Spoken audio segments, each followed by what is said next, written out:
안녕하십니까, 성도 여러분. 최성수 목사의 말씀 묵상 시간입니다. 온전한 예배를 위해 캄보디아 바탄방 신학교에서 제공합니다.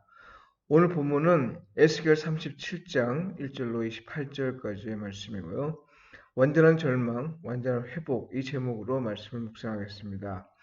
고대는 나라의 힘과 신의 힘을 비대 관계에서 보았던 시대입니다. 나라가 강하면 그 나라 신의 힘이 세기 때문이고, 나라가 약하면 그 나라 신의 힘이 약하기 때문이라고 믿었던 거죠. 만일 나라가 망하고 설상가상으로 신전이 무너진다면 신은 더는 힘이 없는 존재로 여겨집니다. 더는 아무것도 기대할 수 없는 존재에 불과한 거죠. 기도하는 것이 무의미하니 소망은 불가능한 일입니다. 심지어 죽었다 이렇게 말할 수 있을 정도입니다. 이런 세계관이 지배하던 때에 나라가 멸망하고 성전이 무너지고 게다가 왕족과 귀족과 백성들이 이방 나라 포로로 끌려갔으니 그 절망감이 어떠할지는 충분히 상상하고 남을 겁니다. 이스라엘 백성이 그랬습니다. 그들은 절망하며 자신의 처지를 한탄하며 말하기를 우리 뼈들이 말랐고 우리의 소망이 없어졌으므로 우리는 다 멸절되었다 이렇게 말했습니다. 이건 사람들이 흔히 절망의 때에 사용하는 표현인데요. 여기에 더해 하나님은 그들의 상태를 무덤 속에 묻힌 시체로 보셨습니다. 아니, 무덤에 묻힌 지 한참 지나 오직 뼈만 남은 상태입니다. 다시는 살아날 수 없는 상태라는 거죠. 흙으로 들어갈 날만 남은 상태입니다. 하나님이 보시는 건 이스라엘 백성이 자기를 보는 것보다 훨씬 더 안 좋습니다. 완전한 절망, 더는 소생을 기대할 수 없는 상태, 더는 기억되지 않는 상태인 거죠. 하나님은 이런 이스라엘을 영으로 에스겔에게 보여주십니다. 에스겔이 하나님의 영에 충만했기에 볼 수 있었던 모습입니다. 지금 이스라엘이 다시 살아날 것이란 걸 사람으로서는 도저히 상상조차 할 수 없는 상태임을 보여주신 거죠. 그러나 하나님은 이스라엘 백성과의 언약을 기억하시어 에스겔을 통해 마른 뼈들을 향해 명하셨습니다.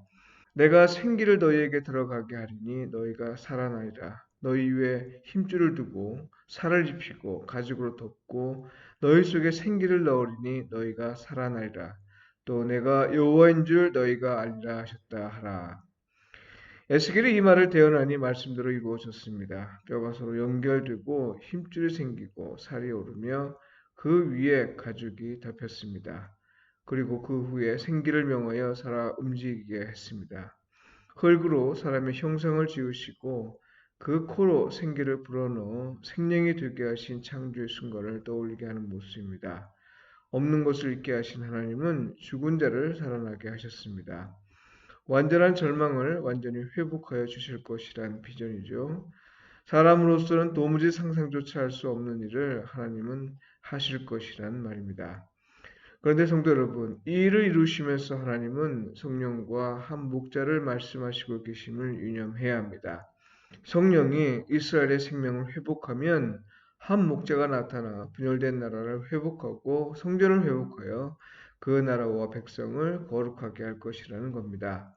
그리하여 하나님이 그 백성들과 함께 영원히 함께 계실 것이라 말씀하십니다. 생명의 영을 통해 그들을 회복하고 한 목자가 나타나 그들을 다스리고 돌보는 가운데 하나님은 영원히 그들과 함께 계실 것이다 이 말이죠. 이 모든 것을 통해 여호와가 이스라엘의 하나님이심을 온 세상이 알게 될 것이라 말씀하십니다. 그러니까요. 여호와를 아는 지식이 온 세상에 가득하고 온 세상이 여호와를 참 하나님으로 인정할 것이라는 묵시적 전통이 성령을 통해 새롭게 창조되고 목자의 다스림과 돌봄을 통해 하나님이 영원히 함께 계시는 거룩한 백성이 되면서 현실이 될 것이라는 거죠. 초대교회로부터 오늘날까지 그리스도인은 이 말씀을 예수 그리스도의 오심과 성령 강림의 사건을 바탕으로 이해합니다. 무슨 말이에요? 예수 그리스도와 성령을 통해 일하시면서 온 세상에 여호와가 참 하나님이심을 알게 하실 것이란 뜻입니다. 성도 여러분, 없는 것을 있게 하시고 죽은 자를 다시 살리시고 온 세상의 주님이신 하나님을 인정하는 삶에서 성령의 인도함을 받으시길 바라고요. 그리스도인으로서 서로 뜨겁게 사랑하고 서로 힘써 돕고 진심으로 서로를 세우는 삶을 통해 하나님과 이웃에게 복음에 합당하게 반응하며 사시길 축복하며 기도합니다. 기도드리겠습니다. 주님, 우리를 보소서, 이 땅의 황무함을 보소서, 갈망하고 갈망하오니 성령으로 우리를 소생케 하시고 오직 주만이 우리를 다스리고 돌보시어 주의 소유된 백성, 거룩한 백성으로 삼아 주소서. 예수님의 이름으로 기도드립니다. 아멘.